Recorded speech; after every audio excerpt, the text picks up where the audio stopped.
Hello student, welcome to my channel KYT classes. तो बच्चों, आज हम कुछ CDP के इम्पॉर्टेंट क्वेश्चन करेंगे जो कि आपके यूपी टेट के एग्ज़ाम में पूछे जाते हैं।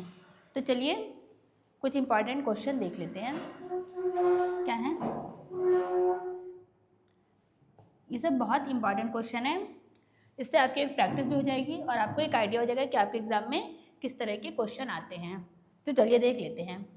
सबसे पहला क्वेश्चन क्या है हमारा, अधिगम वक्र में पठार का मुख्य कारण क्या है, यानी कि what is the main cause of plateau in learning curves.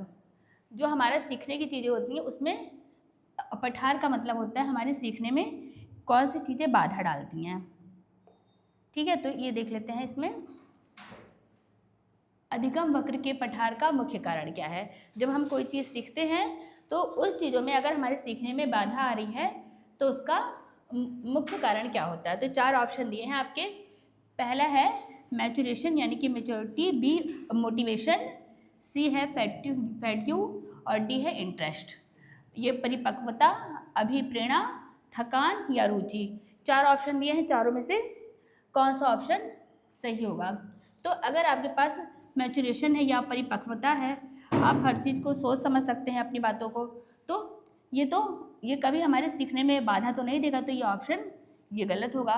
B option है मोटिवेशन। अगर किसी भी चीज़ को सीखने के लिए आपके पास मोटिवेशन है, आप उसको सीखना चाहते हैं, आपको सीखने की इच्छा है, आप मोटिवेट है उस चीज़ के लिए, तो ये सीखने में बाधा तो नहीं डालेगा। तो हमारा बी ऑप्शन भी गलत होगा, बी ऑप्शन नहीं होगा। ठीक है, और सी ऑप्शन है फैट्यू यानी कि थकान। किसी चीज़ को कोई चीज़ आपको समझ में नहीं आ रही है, आपने क्लास किया, क्लास में जो पढ़ाया जा रहा है वो समझ में नहीं आ रहा है, तो आपको एक बोरिंग सा थकान टाइप की फील होगी, तो आप उस चीज़ को नहीं सीख पाएंगे। तो सीखने में ये सब चीज़ें बाधा का काम करती हैं, यानी कि अधिगम का पठार एक हमारे सीखने में एक रुकावट आ जाती है। तो ऑप्शन नंबर सी हमारा सही आंसर होगा। और डी है इंटरेस्ट, यानी कि किसी काम में रुचि। अगर किसी चीज़ को सीखने में आपकी रुचि है, आपका इंटरेस्ट है, तो उसमें तो आपका सीखने का मन और ज़्यादा करेगा। तो ये कोई पठार या रुकावट नहीं होगी। इसका मतलब ऑप्शन नंबर डी भी गलत है, ऑप्शन नंबर ए बिल्कुल सही आंसर है। इसको अधिगम का पठार, इस चीज़ को प्लेट्यू जो होता है, लर्निंग प्लेट्यू, इसको एक बार और हम देख लेते हैं थोड़ा सा डिटेल में। देखिए अधिगम का पठार क्या होता है। ये अधिगम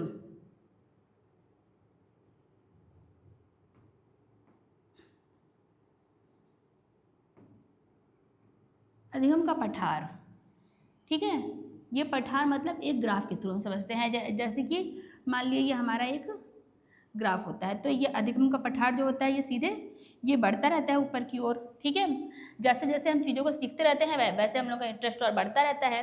लेकिन अगर ये पठार ये बढ़ने की बजाय अगर ये नीचे की तरफ आ रहा है हमारा, तो हमारा इंटरेस्ट कम हो रहा है, यानी कि एक पठार तरह का, एक पठार की टाइप का ये बन जा रहा है। हमारे थोड़ी दूर ये आगे और बढ़ा और फिर ये जाकर के ऐसे ही पठार बन गई, यानी कि बीच में ये रुकावट आ गई। तो इसको हम कहते हैं अधिगम का पठार। ये किस लिए होता है, जब सीखने में रुचि में कमी होती है, यानी कि लैक ऑफ इंटरेस्ट होता है, रुचि में कमी होती है पहली चीज़। दूसरी चीज़ होती है हमारी, अभी हमारे ऑप्शन में दिया हुआ था कि थकान की वजह से थकान होती है। इलनेस यानी कि बीमारी, कोई फिजिकली मेंटली, अगर आप बीमार हैं, किसी को किसी भी तरह की बीमारी है, अगर उसको कोई मेंटली प्रेशर है या फिजिकली कोई भी बीमारी है, तो उसको सीखने में हमेशा बहुत परेशानी होगी।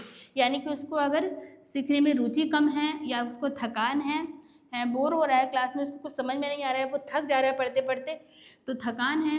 और इलनेस या बीमारी, मेंटली फिजिकली कोई भी बीमारी है, कोई उसको अगर है परेशानी, तो वो कभी भी सीख नहीं पाएगा। इस तरह से उसको लर्निंग में बहुत ही प्रॉब्लम होगी, तो उसको हम कहते हैं अधिगम का पठार। इसके ये सब रीज़न हो सकते हैं। ठीक है, फिर आगे देख लेते हैं और क्वेश्चन। फिर सेकंड क्वेश्चन क्या दिया है हमारा,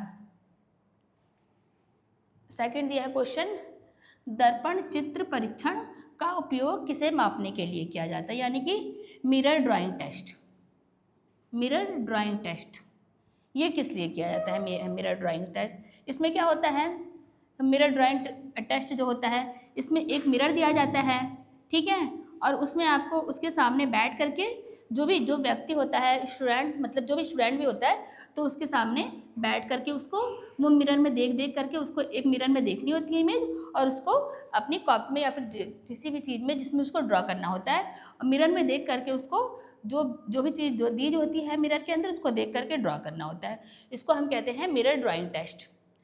तो इसका प्रयोग किसे मापने के लिए किया जाता है? हमारा ऑप्शन नंबर 1 है रेट ऑफ लर्निंग, बी है ट्रांसफ़र ऑफ लर्निंग, सी है क्रिएटिविटी और डी है इंटरेस्ट, यानी अधिगम की दर, अधिगम अंतरण या रचनात्मकता या रुचि।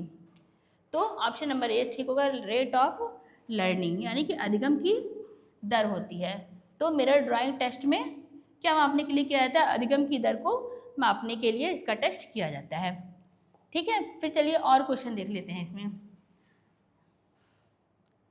अगला क्वेश्चन क्या है हमारा? क्वेश्चन नंबर 3 दिया है, क्लाउड मिरर टेस्ट का उपयोग निम्नलिखित में से किसके मापने के लिए किया जाता है? ऑप्शन ए है इंटेलिजेंस यानी कि बुद्धि, बी है पर्सनालिटी टेस्ट, सी है एप्टीट्यूड अभिक्षमता और डी है इंटरेस्ट यानी कि रुचि। तो क्लाउड पिक्चर टेस्ट किसको नापने के लिए किया जाता है?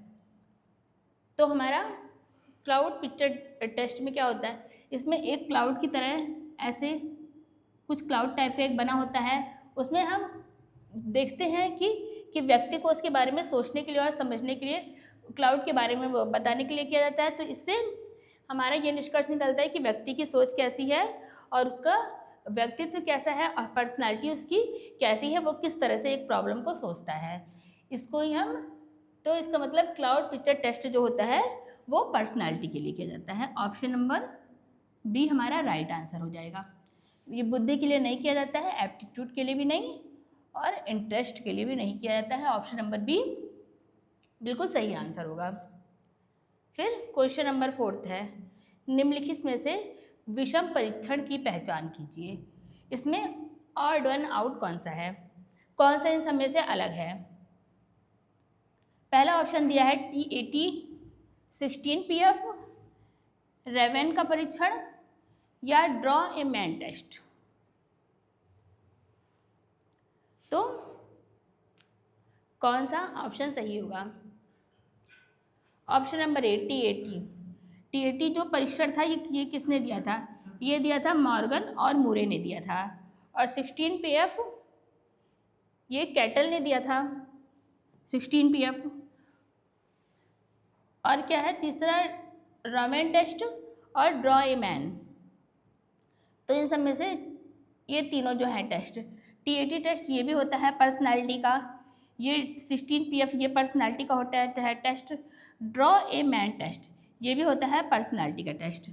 तो ये तीनों तो पर्सनालिटी के होते हैं टेस्ट, यानी कि व्यक्तित्व के मापन के होते हैं, पर जो हमारा होता है रेवेन टेस्ट हमारा बुद्धि मापता, ये इंटेलिजेंस को मापने के लिए किया जाता है, ये इंटेलिजेंस होता है टेस्ट, इंटेलिजेंस को नापने के लिए यानी कि बुद्धि को नापने के लिए किया जाता है। तो ऑप्शन नंबर सी सबसे अलग होगा इन तीनों में, तो ऑप्शन नंबर सी बिल्कुल राइट आंसर होगा। फिर देख लेते हैं और क्वेश्चन कैसे हैं। क्वेश्चन नंबर 5 देखिए क्या दिया हुआ है, निम्नलिखित अनुक्रमों की माध्यिका की गणना करें, और नंबर दिया है 7, 8, 9, 10, 11, 12, 4 नंबर दिए हैं, इसके हमको मीडियन निकालना है यानी कि माध्यिका निकालनी है। ये क्वेश्चन अक्सर एग्जाम में आ जाता है एक क्वेश्चन। तो इसको हम कैसे निकालेंगे? किसी की भी कोई हमको 3, 4, 5, 6 अंक दे रखे हैं और उसकी माध्यिका निकालनी है। तो पहले सारे नंबर को हम ऐड कर लेते हैं, जितने नंबर दिए थे 7, 8, 9, 10, 11, 12 सारे नंबर ऐड करेंगे तो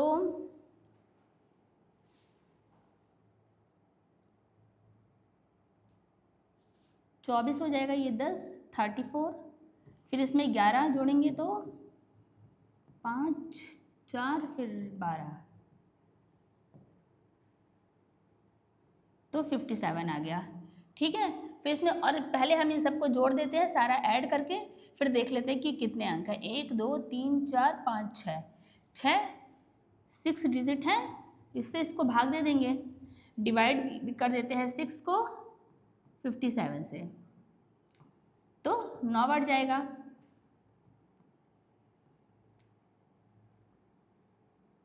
0.65 या 30, तो आंसर हमारा माध्यिका हमारी क्या आ गई है 9.5, यानी कि ऑप्शन नंबर सी आंसर बिल्कुल सही हो जाएगा। पहले हम जितने भी अंक दिए हुए हैं सारे अंकों इन सबको हम ऐड कर लेंगे, फिर उसके बाद ऐड करने के बाद ये जितने नंबर दिए हैं 1 2 3 4 5 6 6 नंबर दिया है, तो जितने भी ऐड करके अंक आए हैं और 6 से उसको डिवाइड कर देंगे, फिर उसके बाद हमारा आंसर आ जाएगा। इस तरीके के क्वेश्चन की भी आपकी प्रैक्टिस होनी चाहिए, क्योंकि 1 नंबर का आ सकता है क्वेश्चन ये भी एग्जाम में। फिर अगला क्वेश्चन क्या है, अंतर्दृष्टि का सिद्धांत किसने प्रतिपादित किया। अंतर्दृष्टि यानी कि inside theory, theory of inside, inside theory किसने दिया। 4 ऑप्शन दिए हैं, थॉर्नडाइक ने, बायोस्की ने, कोहलर ने या स्किनर ने। तो किसने दिया है अंतर्दृष्टि का सिद्धांत, अंतर्दृष्टि का सिद्धांत दिया है कोहलर ने। Option number c right answer, सूझ का सिद्धांत दिया था कोहलर ने। इसने एक चिंपैंजी था जो सुल्तान नाम का चिंपैंजी था, उसके ऊपर इसने प्रयोग किया था। ये कई बार एग्जाम में आता है क्वेश्चन, तो सुल्तान नाम का एक चिंपैंजी था, उसने उसके ऊपर प्रयोग किया था। इसमें एक समस्या दी जाती है, एक समग्र रूप से एक समस्या दी जाती है, फिर उसमें दिया जाता है कि कोई भी व्यक्ति उसका हल कैसे ढूंढता है, उसमें उसके सूझबूझ का मापन किया जाता है। तो उसके अंदर ही इसी हम सिद्धांत को सूझ का सिद्धांत क्या कहते हैं, जिसको कि कोहलर ने दिया था सूझ का सिद्धांत। फिर चलिए देख लेते हैं अगला क्वेश्चन। मैकट्यूगल के अनुसार प्रत्येक मूल प्रवृत्ति किससे जुड़ी होती है। मूल प्रवृत्तियाँ कितनी होती हैं, 14 मूल प्रवृत्तियाँ होती हैं। ये मूल प्रवृत्तियाँ कितनी होती हैं, 14 मूल प्रवृत्तियाँ होती हैं, और ये सब किससे जुड़ी होती हैं, संज्ञान से, कॉग्निशन से नहीं, सेंसेशन से भी नहीं, ये सब हमारी इमोशन से जुड़ी होती हैं। सारी चारों वो 14 मूल प्रवृत्तियाँ जो होती हैं वो इमोशन से जुड़ी होती हैं। जैसे इमोशंस होते हैं भूख, प्यास लगना और गुस्सा आना, ये सब इंसान के अंदर के इमोशंस होते हैं, वो सब हमारे इमोशन से जुड़ी, इसलिए हमारे 14 मूल प्रवृत्तियाँ इमोशन से जुड़ी होती हैं।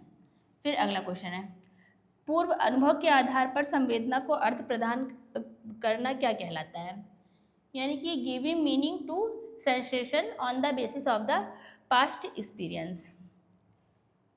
जो पहले के अनुभव होते हैं उसके आधार पर संवेदना को अर्थ प्रदान करना, मतलब जो पहले के अनुभव के आधार पर जो पास्ट एक्सपीरियंस होते हैं उसके बारे में अब हम क्या सोचते हैं, हमारी क्या राय रहती है उसके बारे में। तो इसको हम जो पहले की पास्ट के अनुभव होते हैं उनको अर्थ प्रदान करते हैं, तो इसको ये हमारे लिए क्या कहलाता है, सेंसेशन, संवेदना तो नहीं होगा, परसेप्शन। हाँ, जो पहले की बातें हैं उसके बारे में हमारा इस समय क्या अंदाज है उसको हम कहते हैं परसेप्शन, यानी कि प्रत्यक्षीकरण। मोटिवेशन नहीं होता, अभिप्रेरणा, कॉन्सेप्ट, अवधारणा नहीं। ऑप्शन नंबर बी सही आंसर होगा बिल्कुल। फिर अगला क्वेश्चन है क्वेश्चन नंबर 9। इसमें दिया है 5 वर्षीय मोहन की मानसिक आयु 8 वर्ष है और उसकी बुद्धि लब्धि यानी कि IQ क्या होगा उसका। तो उसकी 5 वर्ष है उसकी आयु है और मानसिक आयु 8 वर्ष है। तो बुद्धि लब्धि यानी कि अगर हमको किसी भी व्यक्ति का IQ निकालना है, IQ निकालने का फार्मूला होता है, कोई भी व्यक्ति है उसका IQ निकालना है, उसका फार्मूला होता है MA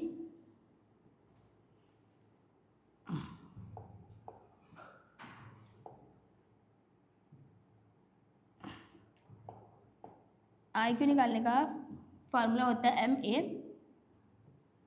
MA upon CA into 100, यानी कि मानसिक आयु अपॉन वास्तविक आयु इंटू 100। तो मानसिक आयु इसकी क्या दी हुई है, मानसिक आयु है इसकी 8 वर्ष और इसकी वास्तविक आयु इसकी 5 वर्ष।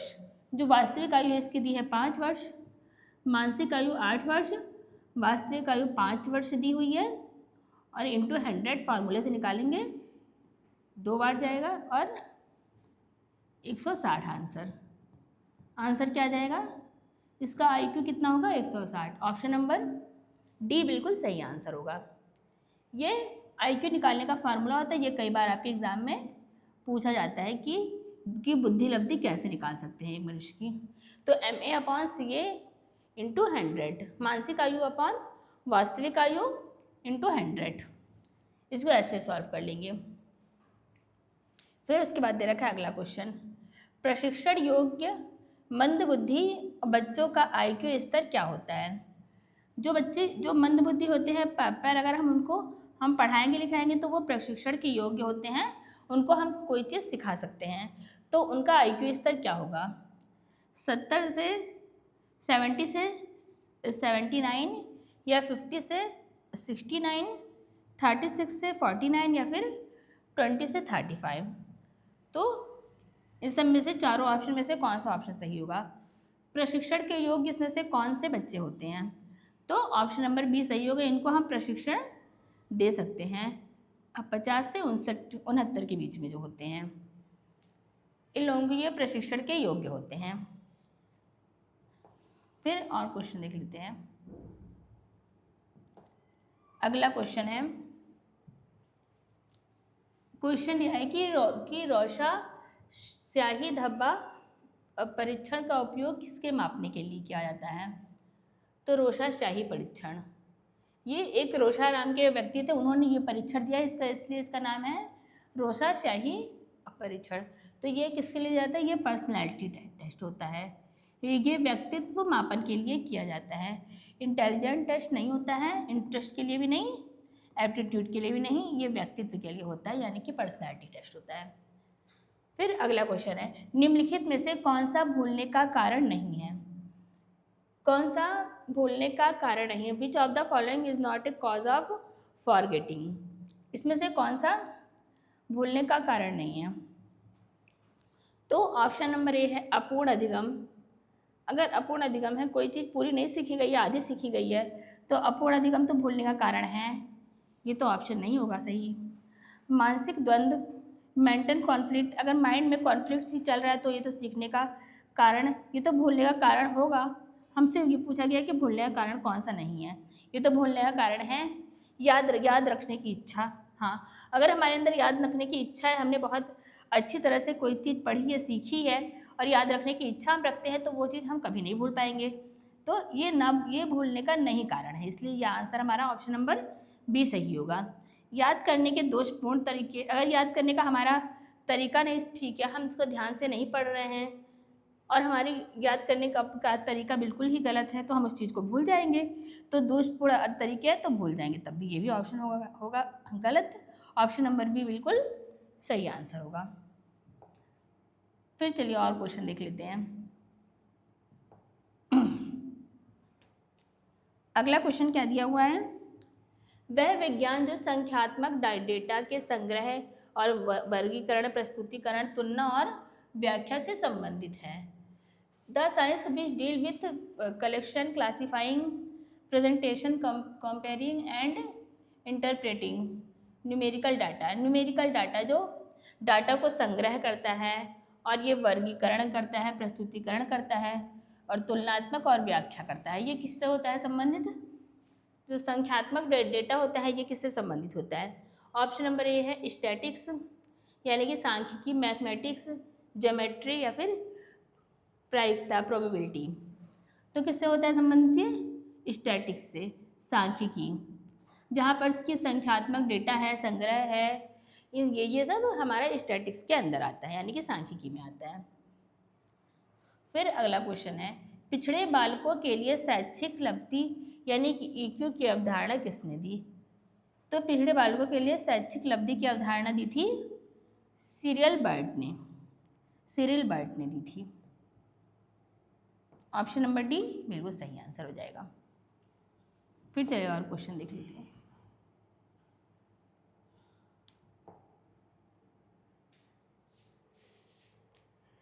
निम्नलिखित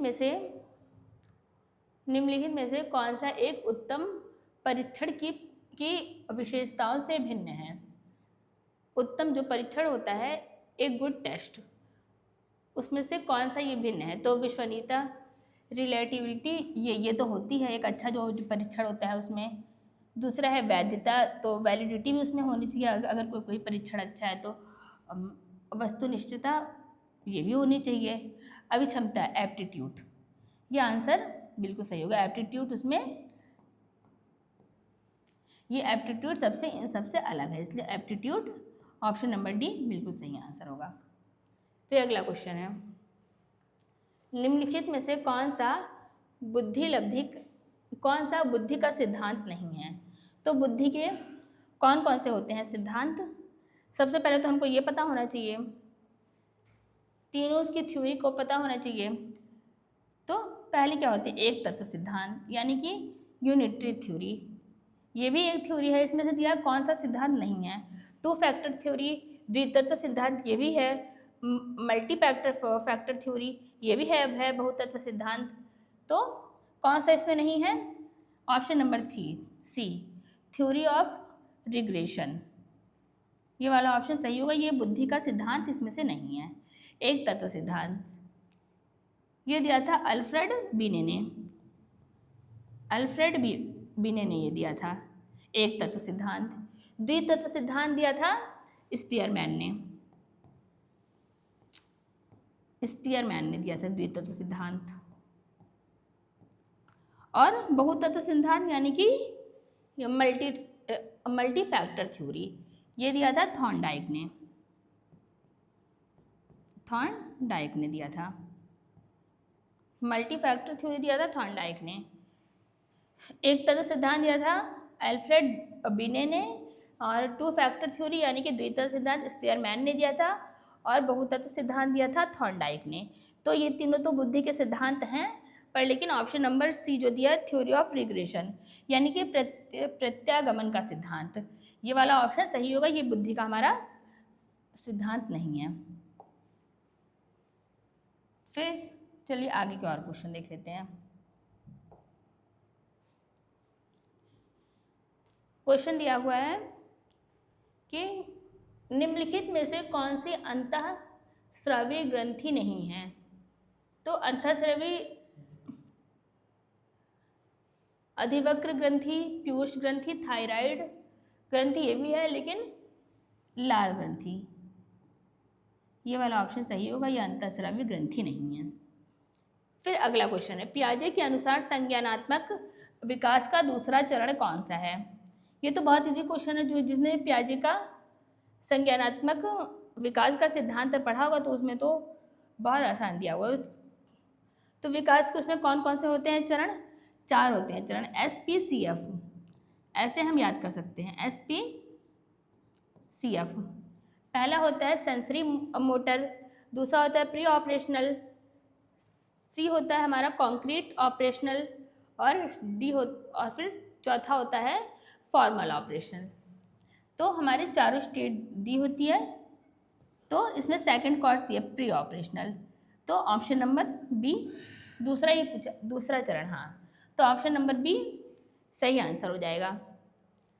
सेंसरी मोटर जो होती है इसकी एज पूछी जाती है कभी कभी एग्जाम में, 0 से 2 वर्ष होता है ये। फिर प्री ऑपरेशनल ये होता है हमारा 2 से 7 वर्ष, 2 से 7 वर्ष होता है ये। फिर सी होता है कॉन्क्रीट ऑपरेशनल, ये होता है 7 से 11 वर्ष। और फिर फॉर्मल ऑपरेशनल ये होता है 11 से 15 वर्ष। कभी कभी एग्ज़ाम में इसकी एज भी पूछ ली जाती है कि सेंसरी मोटर्स में एक बालक की उम्र क्या होती है, यानी कि उसकी एज क्या होती है। तो आप बता सकते हैं, ये चारों इसके प्रकार याद कर सकते हैं आप। ये सब याद होना चाहिए, एग्ज़ाम में आता है कई बार ये सब क्वेश्चन। ठीक है, फिर अगला क्वेश्चन है, पूछा है इसमें शारीरिक विकास को प्रभावित करने वाले तत्व कौन कौन से हैं, यानी कि फिजिकल डेवलपमेंट को कौन कौन से फैक्टर इफेक्ट करते हैं।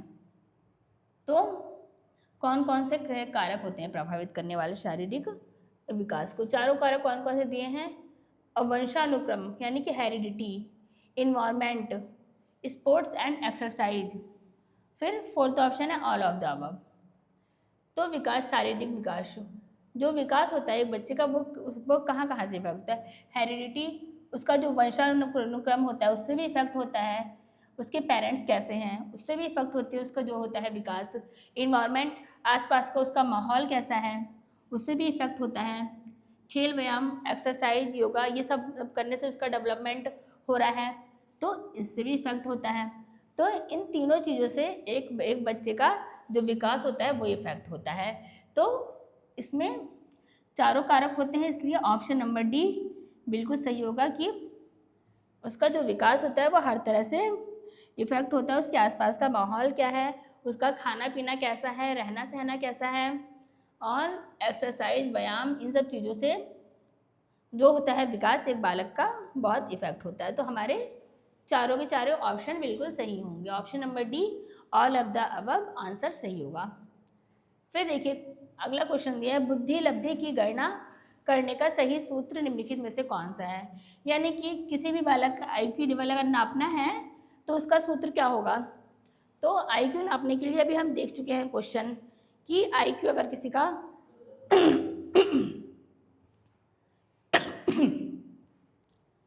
कोई भी बालक है उसका IQ लेवल हमको देखना है तो हम कैसे नापेंगे IQ लेवल? क्या फार्मूला होता है?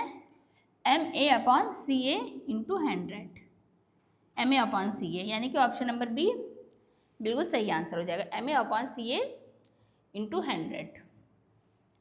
मानसिक आयु अपॉन वास्तविक आयु गुणा 100, ऑप्शन नंबर बी बिल्कुल सही आंसर हो जाएगा।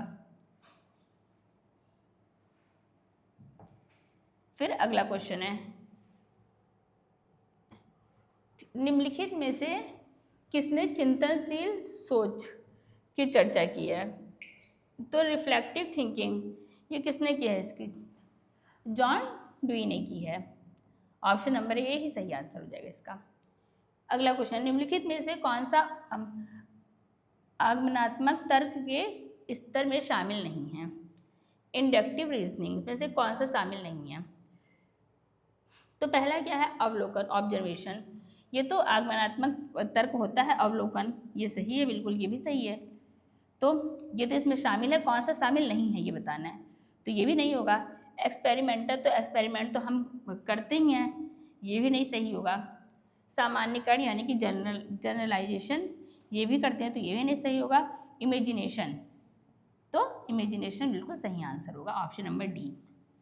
अवगुणात्मक तर्क में कौन सा शामिल नहीं है? तो इमेजिनेशन नहीं होगा। एक्सपेरिमेंट भी हम करते हैं, ऑब्जर्वेशन भी करते हैं और जनरलाइजेशन भी करते हैं, पर इमेजिनेशन नहीं करते हैं, तो ऑप्शन नंबर डी सही आंसर होगा। फिर अगला है, सीखे हुए को धारण करने और पुनः स्मरण करने में विफलता कहलाती है। अगर कोई चीज़ हमने सीखी है और हम उसको दोबारा से सोच नहीं पा रहे हैं, फिर से वो हमारे माइंड में वो चीज़ नहीं आ पा रही है, तो ये चीज़ हम अगर नहीं हम हो पा रही है हमसे, तो उसको क्या कहते हैं? पहला है हमारा फॉरगेटिंग, रिटेंशन, मेमोरी और थिंकिंग। तो इसमें क्या होगा? अगर हम किसी चीज़ को, सीखी हुई चीज़ को फिर से याद नहीं कर पा रहे हैं तो इसको हम कहेंगे भूलना, यानी कि विस्मरण। और फॉरगेटिंग, मेमोरी ये तो नहीं होगी, स्मृति।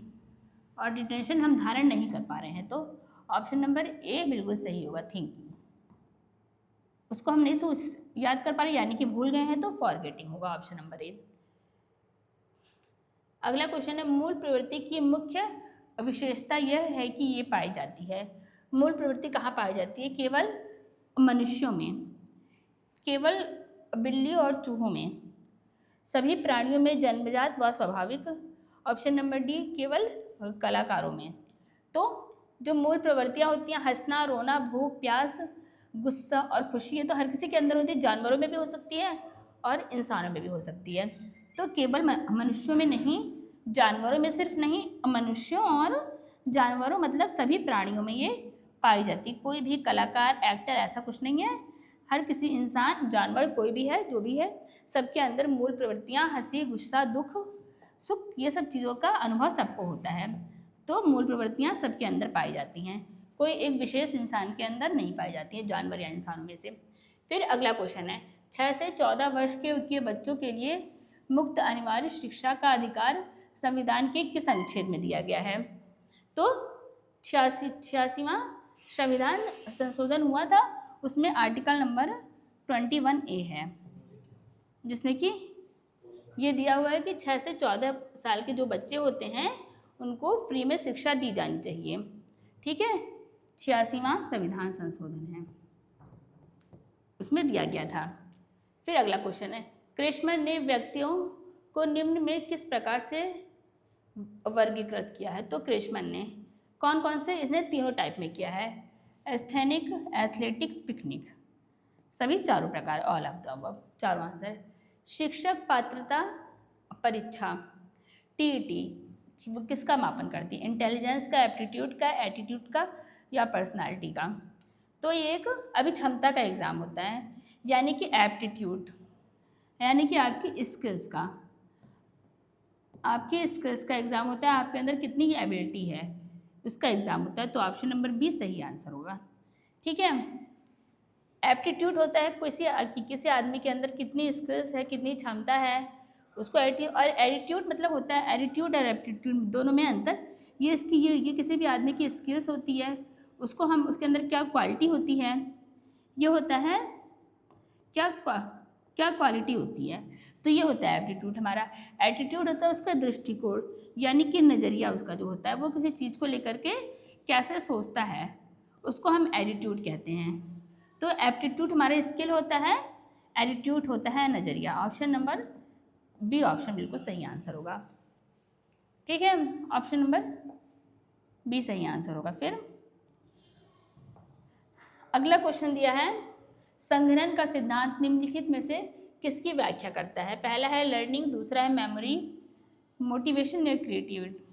तो मेमोरी, स्मृति का व्याख्या करता है, स्मृति की व्याख्या करता है। अगला क्वेश्चन है, शिक्षा और मनोविज्ञान की सबसे व्यक्ति परक विधि कौन सी है? मतलब सबसे सब्जेक्टिव मेथड, मतलब सबसे ओल्ड मेथड, इसका मतलब होता है सबसे ओल्ड मेथड जो है, सबसे ओल्ड मेथड इसमें अंतर्दर्शन, यानी कि कोई भी व्यक्ति अगर कोई प्रॉब्लम आती है तो उसके बारे में एक व्यक्ति कैसे सोचता है, दूसरा व्यक्ति कैसे सोचता है, तो सबकी अपनी अपनी सोच होती है, उसको हम कहते हैं इंट्रोस्पेक्शन। अगला क्वेश्चन, अल्बर्ट बंडूरा ने निम्न में से किससे संबंधित है? अल्बर्ट बंडूरा, तो इनकी कौन सी होती है थ्योरी? इनकी थ्योरी का नाम है सोशल लर्निंग थ्योरी, यानी कि ऑप्शन नंबर ए बिल्कुल सही आंसर होगा। बिहेवियर थ्योरी नहीं, कॉग्निटिव थ्योरी नहीं, साइकोलॉजिकल थ्योरी नहीं, ऑप्शन नंबर ए बिल्कुल सही आंसर होगा। तो ये आज आपके कुछ इंपॉर्टेंट क्वेश्चन थे जो कि आपके एग्जाम्स में भी आ सकते हैं, बहुत इंपॉर्टेंट क्वेश्चन है, इनको ध्यान से आप देखिएगा। तो चलिए